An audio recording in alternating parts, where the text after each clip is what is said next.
ਲੜੀਵਾਰ ਕਥਾ 744 ਅੰਗ ਤੇ ਗੁਰੂ ਸਾਹਿਬ ਦੀ ਕਿਰਪਾ ਨਾਲ ਪਹੁੰਚੀ ਹੈ। ਧੰਨ ਗੁਰੂ ਅਰਜਨ ਦੇਵ ਸਾਹਿਬ ਪੰਜਵੇਂ ਪਾਤਸ਼ਾਹ ਦੇ ਪਾਵਨ ਅੰਮ੍ਰਿਤ ਬਚਨਾਂ ਦੀ ਵਿਚਾਰ ਆਪ ਜੀ ਸਰਵਣ ਕਰ ਰਹੇ। ਰਾਗ ਸੂਹੀ ਹੈ। ਜਗਤ ਗੁਰੂ ਪਾਤਸ਼ਾਹ ਦੇ ਪਵਿੱਤਰ ਚਰਨਾਂ ਵਿੱਚ ਆਪਣੀ ਸੁਰਤ ਜੋੜਦਿਆਂ ਆਖੋ ਜੀ ਸਤਨਾਮ ਵਾਹਿਗੁਰੂ ਸਾਹਿਬ ਜੀ। ਵਾਹਿਗੁਰੂ ਸਾਹਿਬ ਜੀ। ਸੂਹੀ ਮਹੱਲਾ ਪੰਜਵਾਂ। ਅੰਮ੍ਰਿਤ ਬਚਨ ਸਾਧ ਕੀ ਬਾਣੀ। ਧੰਨ ਸ੍ਰੀ ਗੁਰੂ ਅਰਜਨ ਦੇਵ ਸਾਹਿਬ ਰਾਗ ਸੂਹੀ ਵਿੱਚ ਅੰਮ੍ਰਿਤ ਬਚਨ ਉਚਾਰਦੇ ਨੇ ਕਿ ਸਾਧੂਆਂ ਦੀ ਜਿਹੜੀ ਬਾਣੀ ਹੈ ਨਾ ਉਹ ਅੰਮ੍ਰਿਤ ਬਚਨ ਹੈ। ਮਹਾਂਪੁਰਸ਼ਾਂ ਦੀ ਭਗਤਾਂ ਦੀ ਬਾਣੀ ਅੰਮ੍ਰਿਤ ਬਚਨ ਹੈ। ਚਾਹੇ ਉਹ ਕਬੀਰ ਜੀ ਨੇ ਉਚਾਰਨ ਕੀਤੇ ਨੇ, ਚਾਹੇ ਉਹ ਰਵਿਦਾਸ ਜੀ ਨੇ ਉਚਾਰਨ ਕੀਤੇ ਨੇ, ਨਾਮਦੇਵ ਜੀ ਨੇ ਉਚਾਰਨ ਕੀਤੇ ਨੇ, ਰਾਮਾਨੰਦ ਜੀ ਮਹਾਰਾਜ ਜੀ ਨੇ ਉਚਾਰਨ ਕੀਤੇ ਨੇ, ਪਰਮਾਨੰਦ ਜੀ ਨੇ ਉਚਾਰੇ ਨੇ, ਭਗਤ ਜੈਦੇਵ ਜੀ ਨੇ ਉਚਾਰੇ ਨੇ, ਭਗਤ ਤਰਲੋਚਨ ਜੀ ਨੇ ਉਚਾਰੇ ਨੇ, ਭਗਤ ਸੂਰਦਾਸ ਜੀ ਉਚਾਰਦੇ ਨੇ, ਭਗਤ ਧੰਨਾ ਜੀ ਉਚਾਰਦੇ ਨੇ, ਭਗਤ ਬੇਣੀ ਜੀ ਉਚਾਰਦੇ ਨੇ, ਸੈਣ ਜੀ ਉਚਾਰਦੇ ਨੇ। ਇਹਨਾਂ ਮਹਾਂਪੁਰਸ਼ਾਂ ਸਾਧੂਆਂ ਦੀ ਇਹ ਬਾਣੀ ਅੰਮ੍ਰਿਤ ਹੈ। ਅੰਮ੍ਰਿਤ ਕਿਉਂ ਹੈ? ਮੁਰਦਿਆਂ ਨੂੰ ਜੀਵਤ ਕਰਦੀ। ਸਾਧੂਆਂ ਦੀ ਬਾਣੀ ਮੁਰਦਿਆਂ ਨੂੰ ਜਿਉਂਦਾ ਕਰਦੀ। ਜੋ ਮਰ ਗਏ ਨੇ ਰੱਬ ਦੀ ਤਰਫੋਂ, ਪਰਮੇਸ਼ਰ ਵੱਲੋਂ ਜਿਹੜੇ ਜੀਵ ਮਰੇ ਹੋਏ ਨੇ, ਰੱਬ ਦੀ ਤਰਫੋਂ ਪਰਮੇਸ਼ਰ ਵੱਲੋਂ ਜਿਹੜੇ ਮਰੇ ਹੋਏ ਨੇ, ਉਹਨਾਂ ਨੂੰ ਸਤਿਗੁਰੂ ਜੀ ਦੇ ਪਿਆਰਿਆਂ ਮਹਾਂਪੁਰਸ਼ਾਂ ਦੀ ਬਾਣੀ ਸੁਰਜੀਤ ਕਰਦੀ ਹੈ, ਰੱਬ ਤਰਫੋਂ ਜੀਵਤ ਕਰ ਦਿੰਦੀ ਹੈ ਤੇ ਸੰਸਾਰ ਵੱਲੋਂ ਮਾਰ ਦਿੰਦੇ ਨੇ।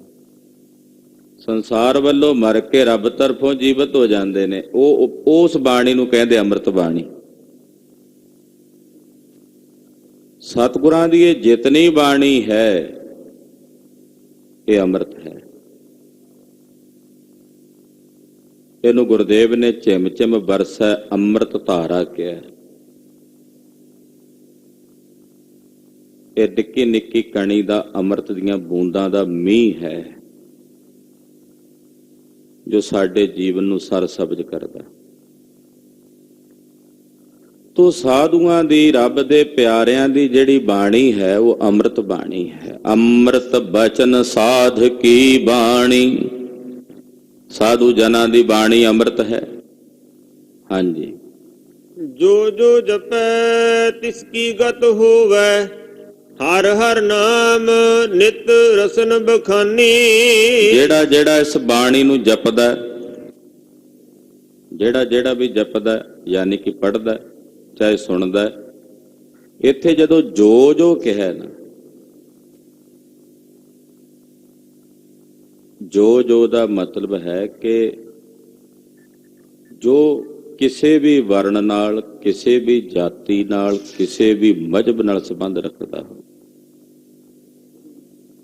ਇੱਥੇ ਕੋਈ ਸ਼ਰਤ ਲਾਗੂ ਨਹੀਂ ਕੀਤੀ ਕਿ ਕੱਲਾ ਸਿੱਖ ਪੜ੍ਹੇਗਾ, ਜਪੇਗਾ, ਸੁਣੇਗਾ ਉਹ ਮੁਕਤ ਹੋਵੇਗਾ, ਜਾਂ ਕੱਲਾ ਹਿੰਦੂ ਪੜ੍ਹੇਗਾ ਉਹ ਮੁਕਤ ਹੋਵੇਗਾ, ਜਾਂ ਕੱਲਾ ਮੁਸਲਮਾਨ ਪੜ੍ਹੇਗਾ ਉਹ ਮੁਕਤ ਹੋਵੇਗਾ, ਜਾਂ ਕੱਲਾ ਖੱਤਰੀ ਪੜ੍ਹੇਗਾ ਉਹ ਮੁਕਤ ਹੋਵੇਗਾ, ਜਾਂ ਕੱਲਾ ਬ੍ਰਾਹਮਣ ਪੜ੍ਹੇਗਾ, ਜਾਂ ਵੈਸ਼ ਜਾਂ ਸ਼ੂਦਰ ਪੜ੍ਹੇਗਾ ਤੇ ਮੁਕਤ ਹੋਵੇਗਾ।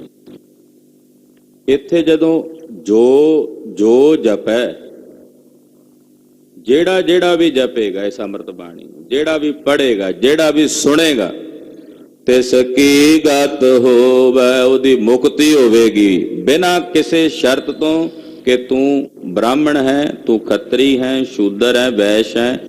ਇਹ ਸ਼ਰਤ ਨਹੀਂ ਲੱਗੇਗੀ। ਜਿਹੜਾ ਜਪੇਗਾ, ਇਸ ਬਾਣੀ ਨੂੰ ਪੜ੍ਹੇਗਾ, ਸੁਣੇਗਾ, ਉਹਦੀ ਮੁਕਤੀ ਅਵੱਸ਼ ਹੋਵੇਗੀ। ਹਰ ਹਰ ਨਾਮ ਨਿਤ ਰਸਨ ਬਖਾਨੀ। ਔਰ ਇਸ ਪਾਵਨ ਬਾਣੀ ਦੇ ਦੁਆਰਾ ਹਰੀ ਅਕਾਲ ਪੁਰਖ ਵਾਹਿਗੁਰੂ ਪਰਮੇਸ਼ਰ ਦੇ ਅੰਮ੍ਰਿਤ ਨਾਮ ਨੂੰ ਰੱਬ ਦੇ ਪਿਆਰੇ ਆਪਣੀ ਰਸਨਾ ਤੋਂ ਵਖਾਣਦੇ ਹਨ।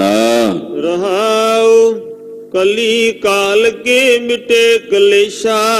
ਇਸ ਪਾਵਨ ਬਾਣੀ ਤੇ ਪਰਮੇਸ਼ਰ ਦੇ ਨਾਮ ਦਾ ਇਹ ਪ੍ਰਤਾਪ ਹੈ ਕਿ ਕਲੀ ਕਾਲ ਦੇ ਜਿਤਨੇ ਵੀ ਕਲੇਸ਼ ਨੇ ਉਹ ਮਿਟ ਜਾਂਦੇ ਨੇ। ਕਲੀ ਕਾਲ ਦੇ, ਕਲਯੁਗ ਦੇ ਕਲੇਸ਼। ਕਲੀ ਕਾਲ ਦੇ ਕਲੇਸ਼ ਕਿਹੜੇ ਹਨ? ਇਹ ਕਲੀ ਕਾਲ ਦੇ ਹੀ ਕਲੇਸ਼ ਨੇ। ਕਦੇ ਕਾਮ, ਕਦੇ ਕ੍ਰੋਧ, ਈਰਖਾ, ਬਖੀਲੀ, ਦ્વੈਸ਼, ਇਹ ਸਾਰੇ ਕਲ ਕਲੇਸ਼ ਹੀ ਨੇ। ਉਰੇ ਜਿਤਨੇ ਵੀ ਕਲ ਕਲੇਸ਼ ਨੇ ਕਲੀ ਕਾਲ ਦੇ, ਪਾਤਸ਼ਾਹ ਕਹਿੰਦੇ ਸਤਿਗੁਰਾਂ ਦੇ ਇਸ ਅੰਮ੍ਰਿਤ ਬਾਣੀ ਦੀਆਂ ਘੁੱਟਾਂ ਪੀਣ ਵਾਲਿਆਂ ਨੂੰ ਇਹ ਕਲੇਸ਼ ਨਹੀਂ ਵਿਆਪਣਗੇ। ਉਹ ਇਹਨਾਂ ਕਲੀ ਕਾਲ ਦੇ ਕਲੇਸ਼ਾਂ ਤੋਂ ਮੁਕਤ ਹੋ ਜਾਣਗੇ, ਕਲੇਸ਼ ਮਿਟ ਜਾਣਗੇ। ਕਲ ਕਲੇਸ਼ ਤਨ ਮਾਹੇ ਮਿਟਾਵੋ, ਸਿਮਰੋ ਸਿਮਰ ਸਿਮਰ ਸੁਖ ਪਾਵੋ। ਕਲ ਕਲੇਸ਼ ਤਨ ਮਾਹੇ ਮਿਟਾਵੋ। ਹਾਂਜੀ, ਏਕੋ ਨਾਮ ਮਨ ਮੈਂ ਪਰਵੇਸਾ। ਇੱਕੋ ਨਾਮ ਹਰੀ ਵਾਹਿਗੁਰੂ ਪਰਮੇਸ਼ਰ ਦਾ ਇਸ ਮਨ ਚ ਪ੍ਰਵੇਸ਼ ਕਰੇਗਾ। ਸਾਧੂ ਧੂਰ ਮੁਖ ਮਸਤਕ ਲਾਈ। ਇਹੋ ਜਿਹੇ ਸਾਧੂ ਜਿਨ੍ਹਾਂ ਦੀ ਬਾਣੀ ਦਾ ਐਡਾ ਵੱਡਾ ਪ੍ਰਤਾਪ ਹੈ, ਉਹਨਾਂ ਮਹਾਂਪੁਰਸ਼ਾਂ ਸਾਧੂਆਂ ਦੇ ਚਰਨਾਂ ਦੀ ਧੂੜ ਮੈਂ ਆਪਣੇ ਮੱਥੇ ਤੇ ਲਾਉਂਦਾ। ਹਲੀਮੀ ਸਹਿਤ ਉਹਨਾਂ ਦੇ ਚਰਨਾਂ 'ਚ ਨਿਮਰਤਾ ਸਾਹਿਤ ਰਹਿੰਦਾ। ਐਸੇ ਸਾਧੂ, ਉਹਨਾਂ ਸਾਧੂ ਜਨਾਂ ਦੇ ਚਰਨਾਂ ਦੀ ਧੂੜ ਮੈਂ ਆਪਣੇ ਮੁਖ ਮਸਤਕ ਤੇ ਲਾਉਂਦਾ, ਮੱਥੇ ਤੇ ਲਾਉਂਦਾ। ਜਿਨ੍ਹਾਂ ਸਾਧੂਆਂ ਦੀ ਬਾਣੀ ਮੁਰਦਿਆਂ ਨੂੰ ਜਿਉਂਦਾ ਕਰਦੀ ਹੋਵੇ। ਪ੍ਰਤੱਖ ਪ੍ਰਮਾਣ ਮਹਾਂਪੁਰਸ਼ਾਂ ਸਾਧੂਆਂ ਦੇ ਜੀਵਨ 'ਚੋਂ ਮਿਲਦੇ ਹਨ। ਧੰਨ ਸ੍ਰੀ ਗੁਰੂ ਹਰਿਰਾਏ ਸਾਹਿਬ ਸਤਵੇਂ ਪਾਤਸ਼ਾਹ ਦਾ ਦਰਬਾਰ ਸਜਿਆ ਕਰਤਾਰਪੁਰ ਸਾਹਿਬ। ਇੱਕ ਬ੍ਰਾਹਮਣ ਮਹਾਰਾਜ ਜੀ ਦੇ ਦਰਵਾਜ਼ੇ ਤੇ ਆ ਕੇ ਚੀਖ ਝਾੜਾ ਪਾਉਣ ਲੱਗਾ। ਸਤਿਗੁਰਾਂ ਸੁਨੇਹਾ ਭੇਜਿਆ ਕਿ ਪੁੱਛੋ ਭਾਈ ਕੌਣ ਹੈ, ਕਿਉਂ ਰੋਂਦਾ ਹੈ? ਉਹਨੇ ਆਪਣੀ ਵਾਰਤਾ ਦੱਸੀ। ਗੁਰੂ ਸਾਹਿਬ ਨੂੰ ਪਤਾ ਲੱਗਾ ਕਿ ਬ੍ਰਾਹਮਣ ਕਹਿੰਦਾ ਜੀ ਉਹਦਾ ਇੱਕ ਲੜਕਾ ਹੈ, ਹਾਲੇ ਗੱਭਰੂ ਉਮਰ ਦੇ ਵਿੱਚ ਹੈ, ਇੱਕੋ ਇੱਕ ਲੜਕਾ ਹੈ, ਉਹਦੀ ਮੌਤ ਹੋ ਗਈ ਹੈ। ਉਹ ਦਰਵਾਜ਼ੇ ਤੇ ਪਿਆ ਰੋਂਦਾ ਹੈ, ਕਹਿੰਦਾ ਮੇਰੇ ਪੁੱਤਰ ਨੂੰ ਜਵਾਓ, ਨਹੀਂ ਤਾਂ ਅਸੀਂ ਵੀ ਦੋਵੇਂ, ਉਹਦੀ ਪੰਡਤਾਣੀ ਬ੍ਰਾਹਮਣੀ ਵੀ ਨਾਲ ਆਈ ਹੈ, ਅਸੀਂ ਇੱਥੇ ਦਰਵਾਜ਼ੇ ਤੇ ਆਪਣਾ ਆਤਮਦਾਹ ਕਰ ਦਿਆਂਗੇ, ਮਰ ਜਾਵਾਂਗੇ। ਸਤਿਗੁਰਾਂ ਬਚਨ ਕੀਤਾ, ਉਹਨੂੰ ਆਖੋ ਵਾਹਿਗੁਰੂ ਦਾ ਹੁਕਮ ਹੈ, ਵਰਤ ਗਿਆ ਹੈ। ਹੁਣ ਇਹ ਪਰਮੇਸ਼ਰ, ਇਹ ਗੁਰੂ ਨਾਨਕ ਦਾ ਘਰ ਹੈ, ਅਸੀਂ ਰੱਬ ਦੇ ਸ਼ਰੀਕ ਨਹੀਂ ਹਾਂ ਕਿ ਰੱਬ ਮਾਰੇ ਤੇ ਅਸੀਂ ਜਵਾਈਏ। ਅਸੀਂ ਤਾਂ ਅਕਾਲ ਪੁਰਖ ਪਰਮੇਸ਼ਰ ਦੇ ਘਰ ਦੇ ਦਰ ਦੇ ਸੇਵਕ ਹਾਂ, ਉਹਦੇ ਸ਼ਰੀਕ ਨਹੀਂ ਹਾਂ। ਬ੍ਰਾਹਮਣ ਜਿੱਦ ਕਰਕੇ ਬੈਠਾ ਤੇ ਕੁਝ ਸਿੱਖ ਵਿੱਚੋਂ ਬੋਲਣ ਲੱਗ ਪਏ, ਮਹਾਰਾਜ ਚਲੋ ਕਰ ਦਿਓ ਕਿਰਪਾ, ਮਹਾਰਾਜ ਤੁਹਾਡੇ ਵਾਸਤੇ ਕਿਹੜਾ ਔਖਾ ਹੈ। ਸਤਵੇਂ ਪਾਤਸ਼ਾਹ ਜੀ ਫਿਰ ਵੀ ਰਸ ਵਿੱਚ ਆਏ, ਕਹਿੰਦੇ ਅੱਛਾ ਇੰਨਾ ਇਹ ਤਾਂ ਆਉਂਦਾ ਤੇ ਦੱਸੋ ਤੁਹਾਡੇ ਚੋਂ ਕਿਹੜਾ ਆਪਣੇ ਪ੍ਰਾਣ ਤਿਆਗਦਾ, ਤੁਹਾਡੇ ਚੋਂ ਕੋਈ ਮਰ ਜਾਏ ਉਹਨੂੰ ਜਵਾ ਦਿੰਦੇ ਆ। ਜਦੋਂ ਇਹ ਬਚਨ ਕਹੇ ਤੇ ਹੁਣ ਇਹਨਾਂ ਵਿੱਚੋਂ ਕੌਣ ਮਰੇ, ਸਾਰੇ ਧੌਣਾ ਨੀਵੀਆਂ ਕਰਕੇ ਬਹਿ ਗਏ। ਮਹਾਰਾਜ ਕੇ ਫਿਰ ਪਾਤਸ਼ਾਹ ਬੋਲੇ, ਕਹਿੰਦੇ ਵੀ ਹੁਣ ਉੱਠਦਾ ਨਹੀਂ ਕੋਈ ਤੁਹਾਡੇ ਚੋਂ? ਪਹਿਲਾਂ ਤਾਂ ਬੜੀਆਂ ਸਿਫਾਰਿਸ਼ਾਂ ਕਰਦੇ ਸੀ, ਹੁਣ ਉੱਠੋ, ਤੁਹਾਡੇ ਚੋਂ ਕੋਈ ਆਵੇ ਅੱਗੇ, ਆਪਣੇ ਪ੍ਰਾਣ ਤਿਆਗੇ, ਉਹ ਜੀ ਪਏਗਾ। ਤੀਜੀ ਵਾਰ ਫਿਰ ਕਿਹਾ ਸਤਿਗੁਰਾਂ ਨੇ। ਪਿਛਲੇ ਪਾਸੇ ਸੰਗਤ ਦੇ ਸਭ ਤੋਂ ਪਿੱਛੇ ਮਹਾਰਾਜ ਜੀ ਦੇ ਦਰ ਘਰ ਦੇ ਇੱਕ ਆਨੰਦ ਨਾਮ ਰਸੀਏ ਗੁਰਸਿੱਖ ਭਾਈ ਭਗਤੂ ਜੀ ਦੇ ਸਪੁੱਤਰ ਭਾਈ ਜੀਵਨ ਜੀ ਬੈਠੇ ਸਨ। ਉਹਨਾਂ ਨੇ ਕੁਝ ਕਿਹਾ ਨਹੀਂ, ਪਿੱਛੋਂ ਹੀ ਮੱਥਾ ਟੇਕਿਆ ਤੇ ਚਲੇ ਗਏ ਉੱਠ ਕੇ ਪਿੱਛੋਂ। ਜਿੱਥੇ ਉਹਨਾਂ ਦਾ ਆਸਣ ਸੀ ਗਏ, ਚਾਦਰਾ ਸਰੀਰ ਤੇ ਲਿਆ ਤੇ ਆਪਣੇ ਪ੍ਰਾਣ ਤਿਆਗ ਦਿੱਤੇ। ਤੇ ਉਧਰ ਬ੍ਰਾਹਮਣ ਦਾ ਲੜਕਾ ਜੀਵਤ ਹੋ ਗਿਆ। ਬ੍ਰਾਹਮਣ ਦਾ ਲੜਕਾ ਜੀਵਤ ਤੋਂ ਇੱਕਦਮ ਹੈਰਾਨ ਹੋ ਗਏ, ਇਹ ਕੀ ਹੋਇਆ? ਮਹਾਰਾਜ ਜੀ ਨੇ ਪੁੱਛਿਆ, ਭਾਈ ਸਾਡੇ ਕਿਹੜੇ ਸਿੱਖ ਨੇ ਸਾਡਾ ਬਚਨ ਪਾਲਿਆ? ਪਤਾ ਕੀਤਾ ਵੀ ਗਿਆ ਤਾਂ ਫਿਰ ਕਹਿੰਦੇ ਜੀ ਜੀਵਨ ਉੱਠ ਕੇ ਗਿਆ ਇੱਥੋਂ। ਕਹਿੰਦੇ ਵੇਖੋ, ਜਾ ਕੇ ਵੇਖਿਆ ਤੇ ਭਾਈ ਜੀਵਨ ਜੀ ਸਰੀਰ ਤਿਆਗ ਚੁੱਕੇ ਸੀ। ਸਤਿਗੁਰਾਂ ਪੁੱਛਿਆ, ਉਹ ਸਿੱਖੋ ਤੁਸੀਂ ਸਹੀ ਨਹੀਂ ਕੀਤਾ। ਉਸ ਬ੍ਰਾਹਮਣ ਦੇ ਲੜਕੇ ਨੂੰ ਜਵਾਉਣ ਲਈ ਮੇਰੇ ਏਡੇ ਵੱਡੇ ਮਹਾਨ ਸਿੱਖ ਦਾ ਮੈਨੂੰ ਬਲਿਦਾਨ ਦੇਣਾ ਪਿਆ। ਉਹਨੇ ਆਪਣੇ ਪ੍ਰਾਣ ਤਿਆਗੇ ਨੇ। ਪੁੱਛਿਆ ਇਹਦੀ ਕੋਈ ਵੰਸ਼ ਹੈ? ਸੇਵਾਦਾਰਾਂ ਨੇ ਦੱਸਿਆ ਜੀ ਹਜੇ ਕੁਝ ਸਮਾਂ ਪਹਿਲਾਂ ਹੀ ਸ਼ਾਦੀ ਹੋਈ ਹੈ ਤੇ ਹਾਲੇ ਦੀ ਘਰਵਾਲੀ ਗਰਭ ਤੋਂ ਹੈ, ਸੰਤਾਨ ਹੋਈ ਨਹੀਂ ਹੈ। ਗਰਭ ਧਾਰਨ ਕੀਤਾ ਹੋਇਆ ਇਹਦੀ ਘਰਵਾਲੀ ਨੇ। ਮਹਾਰਾਜ ਜੀ ਨੇ ਬੁਲਾਇਆ, ਆਖਿਆ ਇਹਦਾ ਵੰਸ਼ ਬਹੁਤ ਵਧੇਗਾ। ਇਹ ਸਾਖੀਆਂ ਨੇ ਗੁਰੂ ਸਾਹਿਬ ਦੇ ਇਤਿਹਾਸ ਦੀਆਂ।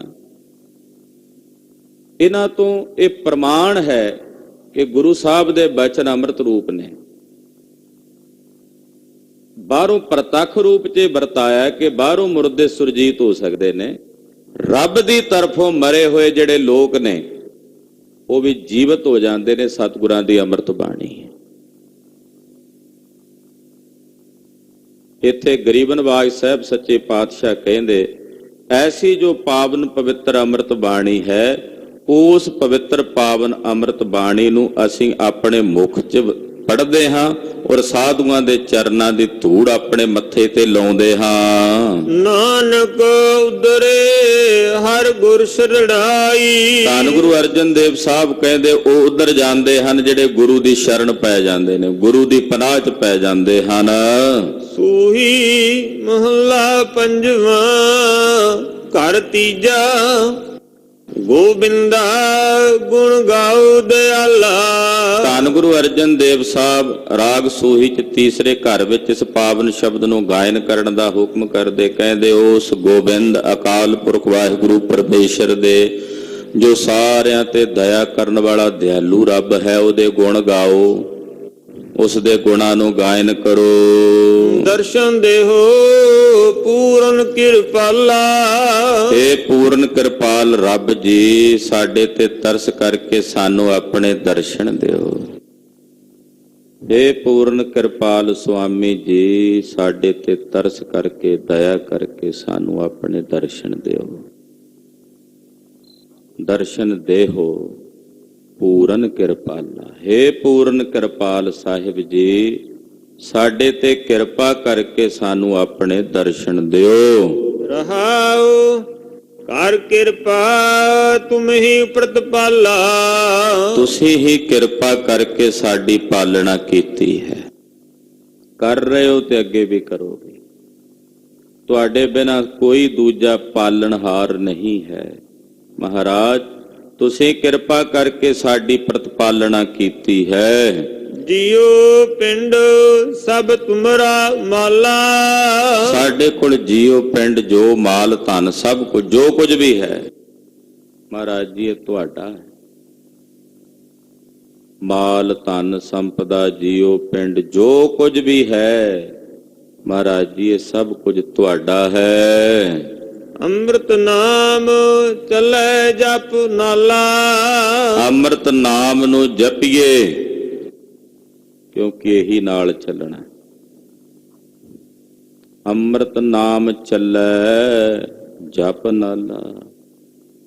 ਨਾਲ ਚੱਲੇਗਾ ਅੰਮ੍ਰਿਤ ਨਾਮ, ਇਸ ਕਰਕੇ ਜਪ, ਇਹਨੂੰ ਜਪਣਾ ਕਰ। ਨਾਨਕ ਜਾਚੈ ਸੰਤਰ ਵਾਲਾ।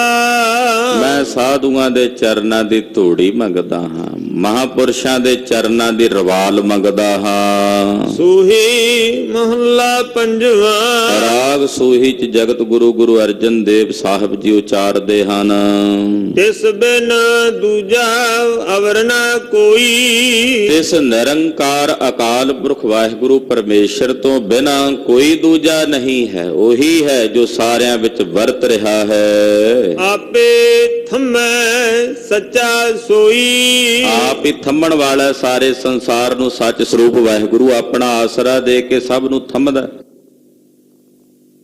ਉਹਦੇ ਬਿਨਾ ਥੰਮਣ ਵਾਲਾ ਕੋਈ ਨਹੀਂ। ਉਹ ਆਪ ਹੀ ਸੱਚਾ ਸਾਹਿਬ ਅਕਾਲ ਪੁਰਖ ਸਾਰੇ ਜਗਤ ਨੂੰ ਥੰਮ ਦੇ ਕੇ ਆਪਣਾ ਆਸਰਾ ਦੇ ਕੇ ਥੰਮ ਲੈਣ ਵਾਲਾ ਹੈ। ਹਰ ਹਰ ਨਾਮ ਮੇਰਾ ਆਧਾਰ। ਹਰੀ ਅਕਾਲ ਪੁਰਖ ਪਰਮੇਸ਼ਰ ਦਾ ਅੰਮ੍ਰਿਤ ਨਾਮ ਮੇਰੇ ਮਨ ਤੇ ਤਨ ਦਾ ਆਧਾਰ ਹੈ, ਆਸਰਾ ਹੈ। ਕਰਨ ਕਾਰਨ ਸਮਰੱਥ ਅਪਾਰ। ਵਾਹਿਗੁਰੂ ਕਰਨ ਵਾਲਾ ਵੀ ਹੈ ਤੇ ਕਾਰਨ ਵੀ ਹੈ ਜਗਤ ਦਾ, ਔਰ ਉਹ ਸਰਬ ਕਲਾ ਸਮਰੱਥ ਹੈ, ਅਪਾਰ ਪਾਰਾਵਾਰ ਤੋਂ ਰਹਿਤ ਹੈ, ਉਹਦੇ ਉਰਾਰ ਪਾਰ ਦਾ ਵੀ ਅੰਤ ਨਹੀਂ ਹੈ। ਰਹਾਉ ਸਭ ਰੋਗ ਮਿਟਾਵੇ ਨਵਾਂ ਨਿਰੋਆ। ਵਾਹਿਗੁਰੂ ਨੇ ਸਾਡੇ ਸਾਰੇ ਸਭ ਰੋਗ ਮਿਟਾਵੇ, ਸਾਡੇ ਸਾਰੇ ਰੋਗ ਮਿਟਾ ਦਿੱਤੇ ਹਨ ਔਰ ਨਵਾਂ ਨਿਰੋਆ ਕਰ ਦਿੱਤਾ ਸਾਨੂੰ। ਮਾਨੋ ਜਿਵੇਂ ਕੋਈ ਵਿਕਾਰ ਰੋਗ ਸਾਨੂੰ ਵਿਆਪਿਆ ਹੀ ਨਹੀਂ ਸੀ, ਨਵਾਂ ਨਿਰੋਆ ਕਰ ਦਿੱਤਾ ਹਰੀ ਨੇ, ਅਕਾਲ ਪੁਰਖ ਜੀ ਨੇ ਸਾਡੇ ਸਾਰੇ ਰੋਗ ਕੱਟ ਕੇ। ਨਾਨਕ ਰੱਖਾ ਆਪੇ ਹੋਆ। ਧੰਨ ਸ੍ਰੀ ਗੁਰੂ ਅਰਜਨ ਦੇਵ ਸਾਹਿਬ ਕਹਿੰਦੇ ਮੇਰਾ ਰਾਖਾ ਅਕਾਲ ਪੁਰਖ ਵਾਹਿਗੁਰੂ ਪਰਮੇਸ਼ਰ ਆਪ ਹੋਇਆ ਹੈ। ਸੂਹੀ ਮਹੱਲਾ ਪੰਜਵਾ। ਦਰਸ਼ਨ ਕੋ ਲੋਚੈ ਸਭ ਕੋਈ। ਧੰਨ ਗੁਰੂ ਅਰਜਨ ਦੇਵ ਸਾਹਿਬ ਕਹਿੰਦੇ ਵਾਹਿਗੁਰੂ ਦੇ ਦਰਸ਼ਨਾਂ ਨੂੰ ਸਾਰੀ ਦੁਨੀਆ ਲੋਚਦੀ ਹੈ, ਸਾਰਿਆਂ ਦੇ ਮਨ ਚ ਕਾਂਖ ਹੈ ਸਾਨੂੰ ਵਾਹਿਗੁਰੂ ਦੇ ਦਰਸ਼ਨ ਹੋਣ। ਪੂਰਾ ਭਾਗ ਪ੍ਰਾਪਤ ਹੋਈ। ਪਰ ਜਿਨ੍ਹਾਂ ਦੇ ਭਾਗ ਸਵੱਲੇ ਨੇ ਉਹਨਾਂ ਨੂੰ ਸਤਿਗੁਰਾਂ ਦੇ ਦਰਸ਼ਨ ਹੁੰਦੇ ਆ, ਉਹਨਾਂ ਨੂੰ ਮਹਾਰਾਜ ਜੀ ਦੇ ਦਰਸ਼ਨ ਪ੍ਰਾਪਤ ਹੁੰਦੇ ਨੇ ਜਿਨ੍ਹਾਂ ਦੇ ਭਾਗਾਂ ਵਿੱਚ ਹੋਵੇ। ਰਹਾਉ ਸਿਆਮ ਸੁੰਦਰ ਤਜ ਨੀਂਦ ਕਿਉਂ ਆਈ। ਪਾਤਸ਼ਾਹ ਕਹਿੰਦੇ ਉਹ ਸਿਆਮ ਸੁੰਦਰ ਜਿਹੜਾ ਬੜਾ ਹੀ ਸੋਹਣਾ ਰੱਬ ਹੈ, ਪਰਮੇਸ਼ਰ ਹੈ, ਉਹਨੂੰ ਛੱਡ ਕੇ ਕਿਉਂ ਨੀਂਦ ਆ ਗਈ ਵੀ ਤੈਨੂੰ? ਤੂੰ ਕਿਉਂ ਆਲਸੀ ਹੋ ਗਿਆ ਭਾਈ? ਸ਼ਾਮ ਸੁੰਦਰ ਵਾਹਿਗੁਰੂ ਪਰਮੇਸ਼ਰ ਨੂੰ ਤਜ ਕੇ ਤਿਆਗ ਕੇ ਤੈਨੂੰ ਨੀਂਦ ਕਿਉਂ ਆਈ ਹੈ? ਇਹ ਸਵਾਲ ਹੈ, ਇਸ ਪੰਕਤੀ ਦੀ ਸਵਾਲ ਹੈ, ਕਿਉਂ ਆ ਗਈ ਹੈ ਤੈਨੂੰ ਨੀਂਦ ਉਸ ਸਿਆਮ ਸੁੰਦਰ ਵਾਹਿਗੁਰੂ ਪਰਮੇਸ਼ਰ ਨੂੰ ਤਜ ਕੇ? ਮਹਾ ਮੋਨੀ ਦੂਤਾ ਲਾਈ। ਇਹ ਸਵਾਲ ਦਾ ਜਵਾਬ ਅਗਲੀ ਪੰਕਤੀ 'ਚ ਦਿੰਦੇ ਨੇ, ਕਹਿੰਦੇ ਇਸ ਕਰਕੇ ਆ ਗਈ ਕਿਉਂਕਿ ਜਿਹੜੀ ਮਹਾ ਮੋਹਣੀ ਮਾਇਆ ਹੈ ਉਹਨੇ ਆ ਕੇ ਇਹਨੂੰ ਦੂਤ ਲਾ ਦਿੱਤੇ ਨੇ, ਆਪਣੇ ਜਿਹੜੇ ਉਹਦੇ ਨੌਕਰ ਦੂਤ ਨੇ ਉਹ ਇਹਨੂੰ ਲਾ ਦਿੱਤੇ ਨੇ, ਉਹਨਾਂ ਵਿੱਚ ਲੱਗੇ ਹੋਏ ਨੂੰ ਸਿਆਮ ਸੁੰਦਰ ਵਾਹਿਗੁਰੂ ਨੂੰ ਛੱਡ ਕੇ ਇਹਨੂੰ ਅਵਿਦਿਆ ਦੀ ਨੀਂਦ ਆ ਗਈ ਹੈ। ਕਿਉਂਕਿ ਮਹਾਮੋਹਣੀ ਮਾਇਆ ਨੇ ਇਹਦੇ ਤੇ ਆਪਣਾ ਭਾਰ ਪਾ ਦਿੱਤਾ, ਉਹਨੇ ਆ ਕੇ ਇਹਦੇ ਤੇ ਦੂਤਾ ਲਾਈ ਦਾ ਮਤਲਬ ਬਾਣੀ ਪੜ੍ਹਦਿਆਂ ਸਿਮਰਨ ਭਜਨ ਕਰਦਿਆਂ ਇੱਕਦਮ ਮਾਇਆ ਨੇ ਆਪਣੀ ਝਲਕ ਜੀ ਵਿਖਾਈ, ਮਨ ਕਿੱਧਰ ਦਾ ਕਿੱਧਰ ਲੈ ਟੁਰੀ, ਉਹਨੇ ਆਪਣਾ ਦੂਤ ਭੇਜਿਆ ਤੇ ਰੱਬ ਵੱਲੋਂ ਫਿਰ ਨੀਂਦ ਆ ਗਈ, ਪਰਮੇਸ਼ਰ ਵੱਲੋਂ ਫਿਰ ਨੀਂਦ ਆ ਗਈ। ਕਹਿੰਦੇ ਏਦਾਂ ਇਹ ਮਾਇਆ ਨੇ ਆਪਣਾ ਦੂਤ ਲਾ ਦਿੱਤਾ। ਹਾਂਜੀ, ਪ੍ਰੇਮ ਵਿਸ਼ੋਹਾ ਕਰਤ ਕਸਾਈ। ਪ੍ਰੇਮ ਦਾ ਮੇਰੇ ਹਿਰਦੇ ਵਿੱਚੋਂ ਵਿਛੋੜਾ ਪਾਇਆ ਹੋਇਆ। ਰੱਬ ਦਾ ਪ੍ਰੇਮ ਜਿਹੜਾ ਨਾ ਉਹ ਮੇਰੇ ਹਿਰਦੇ ਚੋਂ ਪੈਦਾ ਨਹੀਂ ਹੋਣ ਦਿੱਤਾ, ਇਹ ਕਸਾਈ ਪੁਣਾ ਕਰਦੇ ਐ। ਕਾਮ ਕ੍ਰੋਧ ਆਦਿਕ ਜਿਹੜੇ ਵਿਕਾਰ ਨੇ ਨਾ, ਇਹ ਕਸਾਈ ਬਣੇ ਹੋਏ ਨੇ, ਇਹੋ ਜਿਹੇ ਕਸਾਈ ਬਣ ਕੇ ਮੈਨੂੰ ਕੋਂਦੇ ਨੇ ਕਿ ਮੇਰੇ ਰੱਬ ਦਾ ਮੇਰੇ ਅੰਦਰ ਪ੍ਰੇਮ ਨਹੀਂ ਪੈਦਾ ਹੋਣ ਦਿੰਦੇ, ਮੇਰੇ ਹਿਰਦੇ ਚੋਂ ਪ੍ਰੇਮ ਦਾ ਵਿਛੋੜਾ ਪਾ ਕੇ ਰੱਖਦੇ ਹਨ। ਨਿਰਦੈ ਜੰਤ ਤਿਸ ਦਇਆ ਨਾ ਆਈ ਪਾਈ। ਇਹ ਨਿਰਦਈ ਜੰਤ ਨੇ, ਕਾਮ ਕ੍ਰੋਧ ਆਦਿਕ ਵਿਕਾਰ, ਇਹਨਾਂ ਨੂੰ ਮੇਰੇ ਤੇ ਮਾੜੀ ਜਿੰਨੀ ਵੀ ਦਇਆ ਨਹੀਂ ਆਉਂਦੀ, ਤਰਸ ਨਹੀਂ ਆਉਂਦਾ ਕਿ ਜੇ ਮੈਂ ਝੱਟ ਬਹਿਣ ਲੱਗਦਾ ਤੇ ਝਾਟੇ ਆ ਕੇ ਮੈਨੂੰ ਦੱਬ ਲੈਂਦੇ ਆ। ਇੰਨੇ ਕਸਾਈ ਨੇ ਵਿਕਾਰ, ਇਹ ਕਦੇ ਕਾਮ ਕਦੇ ਕ੍ਰੋਧ। ਜੇ ਮੈਂ ਕਿਤੇ ਯਤਨ ਕਰਾਂ ਵੀ ਭਜਨ ਵਾਲੇ ਪਾਸੇ ਜਾਣ ਦਾ, ਇਹ ਭੱਜ ਆ ਕੇ ਨਿਰਦਈ ਬਣ ਕੇ ਮੈਨੂੰ ਕੋਹ ਕੇ ਮਾਰਨਾ ਸ਼ੁਰੂ ਕਰ ਦਿੰਦੇ ਆ। ਹਾਂਜੀ, ਅਨਕ ਜਨਮ ਬੀਤਿਆਨ ਫਰਮਾਈ। ਇਹਨਾਂ ਦੂਤਾਂ ਕਰਕੇ, ਇਹ ਕਸਾਈਆਂ ਕਰਕੇ ਮੈਂ ਅਨੇਕਾਂ ਜਨਮਾਂ ਦੇ ਵਿੱਚ ਭਰਮ ਕੇ ਆਪਣੇ ਜਨਮ ਬਤੀਤ ਕੀਤੇ ਹਨ। ਘਰ ਵਾਸ ਨਾ ਦੇਵੈ ਦੁੱਤਰ ਮਾਈ। ਇਹ ਮਾਇਆ ਨੂੰ ਤਰਨਾ ਇੰਨਾ ਔਖਾ ਵੀ ਮੈਨੂੰ ਮੇਰੇ ਘਰ ਟਿਕਣ ਨਹੀਂ ਦਿੰਦੀ, ਇਹ ਮੈਨੂੰ ਮੇਰੇ ਘਰ ਵਿੱਚ ਨਿਵਾਸ ਨਹੀਂ ਕਰਨ ਦਿੰਦੀ। ਦਿਨ ਰੈਨ ਆਪਣਾ ਕੀਆ ਪਾਈ। ਐ ਬੰਦਿਆ, ਦਿਨ ਰਾਤ ਤੂੰ ਆਪਣਾ ਕੀਤਾ ਹੀ ਪਾਉਂਦਾ ਹੈ। ਕਿਸ ਦੋਸ਼ ਨਾ ਦੀਜੈ ਕਿਰਤ ਭਵਾਈ। ਕਿਸੇ ਨੂੰ ਦੋਸ਼ ਕਾਹਦਾ ਦੇਣਾ? ਤੂੰ ਆਪਣੇ ਮਾੜੇ ਕਰਮਾਂ ਕਰਕੇ ਭਵਦਾ ਫਿਰਦਾ, ਆਪਣੇ ਕੀਤੇ ਕਰਮਾਂ ਕਰਕੇ ਭਟਕਦਾ ਫਿਰਦਾ। ਹੁਣ ਅਰਦਾਸ ਕਰ ਉਸ ਵਾਹਿਗੁਰੂ ਅੱਗੇ, ਪਰਮੇਸ਼ਰ ਅੱਗੇ ਅਰਦਾਸ ਕਰ। ਸੁਣ ਸਾਜਨ ਸੰਤ ਜਨ ਭਾਈ। ਏ ਸੱਜਣ ਸੰਤ ਜਨੋ ਸੁਣੋ, ਹੇ ਭਾਈਓ ਸੁਣੋ। ਵਾਹਿਗੁਰੂ ਦੇ ਚਰਨਾਂ ਦੀ ਸ਼ਰਨ ਨੂੰ ਗ੍ਰਹਿਣ ਕਰਦਿਆਂ ਬੇਨਤੀ ਕਰਕੇ ਆਖੋ, ਚਰਨ ਸ਼ਰਨ ਨਾਨਕ ਗਤ ਪਾਈ। ਇਹਨਾਂ ਉੱਪਰਲੇ ਸਾਰੇ ਵਿਕਾਰਾਂ ਤੋਂ ਤਾਂ ਬੰਦ ਖਲਾਸੀ ਹੋਣੀ ਹੈ ਜਦੋਂ ਸਾਹਿਬ ਦੇ ਚਰਨਾਂ ਦੀ ਸ਼ਰਨ ਵਿੱਚ ਆਓਗੇ ਤੇ ਚਰਨਾਂ ਦੀ ਸ਼ਰਨ 'ਚ ਪੈ ਕੇ ਬੇਨਤੀ ਕਰੋਗੇ, ਮਹਾਰਾਜ ਤੁਹਾਡੀ ਸ਼ਰਨ 'ਚ ਹਾਂ, ਤੁਹਾਡੀ ਪਨਾਹ ਵਿੱਚ ਹਾਂ। ਤਾਂ ਇਹਨਾਂ ਤੋਂ ਮੁਕਤੀ ਹੋਣੀ ਹੈ, ਤਾਂ ਇਹਨਾਂ ਤੋਂ ਬੰਦ ਖਲਾਸੀ ਹੋਣੀ ਹੈ। ਸਤਿਗੁਰੂ ਜੀ ਕਿਰਪਾ ਕਰਨੇ, ਗਾਵਿਆ ਸੁਣਿਆ ਥਾਏ ਪਵੇ। ਗੁਰੂ ਕੀ ਬਾਣੀ ਅਗਾਧ ਬੋਧ ਹੈ, ਵਿਚਾਰਾਂ ਕਰਦਿਆਂ ਹੋਈਆਂ ਭੁੱਲਾਂ ਚੁੱਕਾਂ ਦੀ ਖਿਮਾ। ਬੇਨਤੀ ਹੈ ਸਾਧ ਸੰਗਤ ਜੀ, ਸ੍ਰੀ ਅਖੰਡ ਪਾਠਾਂ ਦੇ ਭੋਗ ਪੈ ਚੁੱਕੇ ਹਨ ਬਾਹਰ ਦੀਵਾਨ ਹਾਲ ਵਿੱਚ। ਪੂਰੇ 9 ਵਜੇ ਗੁਰਦੁਆਰਾ ਸ੍ਰੀ ਦੁੱਖ ਨਿਵਾਰਨ ਸਾਹਿਬ ਤੋਂ ਅਰਦਾਸ ਬੇਨਤੀ ਕਰਕੇ 9ਵੇਂ ਪਾਤਸ਼ਾਹ ਦੇ ਪਾਵਨ ਇਤਿਹਾਸਕ ਸਥਾਨਾਂ ਦੇ ਦਰਸ਼ਨ ਦਿਦਾਰੇ ਨਗਰ ਕੀਰਤਨ ਆਰੰਭ ਹੋਣਗੇ। ਬਕਾਇਦਾ ਸਲਾਮੀ ਵਾਸਤੇ ਪਟਿਆਲੇ ਜ਼ਿਲ੍ਹੇ ਦੀ ਪੁਲਿਸ ਵੀ ਆਵੇਗੀ ਮਹਾਰਾਜ ਜੀ ਨੂੰ ਸਲਾਮੀ ਦੇਣ ਲਈ। ਘੋੜੇ ਆਉਣਗੇ, ਨਿਹੰਗ ਸਿੰਘ ਫੌਜਾਂ ਆਉਣਗੀਆਂ, ਨਿਸ਼ਾਨਾ ਨਗਾਰਿਆਂ ਧੌਂਸਿਆਂ ਦੀ ਅਗਵਾਈ ਵਿੱਚ, ਪੰਜਾਂ ਪਿਆਰਿਆਂ ਦੀ ਔਰ ਧੰਨ ਸ੍ਰੀ ਗੁਰੂ ਗ੍ਰੰਥ ਸਾਹਿਬ ਜੀ ਦੀ ਅਗਵਾਈ ਵਿੱਚ ਮਹਾਰਾਜ ਜੀ ਦੇ ਦਰਸ਼ਨ ਦਿਦਾਰੇ ਨਗਰ ਕੀਰਤਨ ਜਾਹੋ ਜਲਾਲ ਨਾਲ ਪ੍ਰਾਰੰਭ ਹੋਣਗੇ। ਸਮੂਹ ਸੰਗਤਾਂ ਨੂੰ ਬੇਨਤੀ ਹੈ ਕਿ ਨਗਰ ਕੀਰਤਨਾਂ ਵਿੱਚ ਹਾਜ਼ਰੀਆਂ ਭਰੋ। ਜਿਹੜੀਆਂ ਸੰਗਤਾਂ ਟੀਵੀ ਰਾਹੀਂ ਘਰਾਂ ਵਿੱਚ ਬੈਠੇ ਕਥਾ ਸੁਣ ਰਹੇ ਹੋ ਭਾਈ, ਸਭ ਨੂੰ ਬੇਨਤੀ ਹੈ ਗੁਰਦੁਆਰਾ ਦੁੱਖ ਨਿਵਾਰਨ ਸਾਹਿਬ ਪਹੁੰਚ ਕੇ ਨਗਰ ਕੀਰਤਨਾਂ ਵਿੱਚ ਹਾਜ਼ਰੀਆਂ ਭਰ ਕੇ ਧੰਨ ਸ੍ਰੀ ਗੁਰੂ ਤੇਗ ਬਹਾਦਰ ਸਾਹਿਬ 9ਵੇਂ ਪਾਤਸ਼ਾਹ ਜੀ ਮਹਾਰਾਜ ਜੀ ਦੇ ਚਰਨ ਪਰਸ ਕੇ ਗੁਰਦੇਵ ਦੀਆਂ ਖੁਸ਼ੀਆਂ ਪ੍ਰਾਪਤ ਕਰੀਏ। ਤੇਗ ਬਹਾਦਰ ਸਿਮਰਿਆ, ਤੇਗ ਬਹਾਦਰ ਸਿਮਰਿਆ, ਤੇਗ ਬਹਾਦਰ ਸਿਮਰਿਆ, ਤੇਗ ਬਹਾਦਰ ਸਿਮਰਿਆ।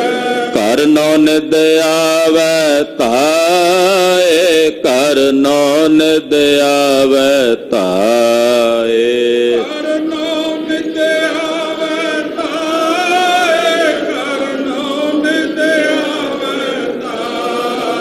ਸਭ ਥਾਈ ਹੋਏ ਸਹਾਏ, ਸਭ ਥਾਈ ਹੋਏ ਸਹਾਏ।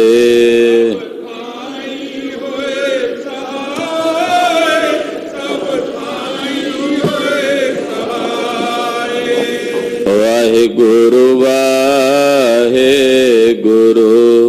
ਵਾਹਿਗੁਰੂ ਵਾਹਿਗੁਰੂ। ਵਾਹਿਗੁਰੂ ਵਾਹਿਗੁਰੂ, ਵਾਹਿਗੁਰੂ ਵਾਹਿਗੁਰੂ। ਵਾਹਿਗੁਰੂ ਵਾਹਿਗੁਰੂ, ਵਾਹਿਗੁਰੂ ਵਾਹਿਗੁਰੂ। ਵਾਹਿਗੁਰੂ ਵਾਹਿਗੁਰੂ, ਵਾਹਿਗੁਰੂ ਵਾਹਿਗੁਰੂ। ਵਾਹਿਗੁਰੂ ਜੀ ਕਾ ਖਾਲਸਾ, ਵਾਹਿਗੁਰੂ ਜੀ ਕੀ ਫਤਿਹ।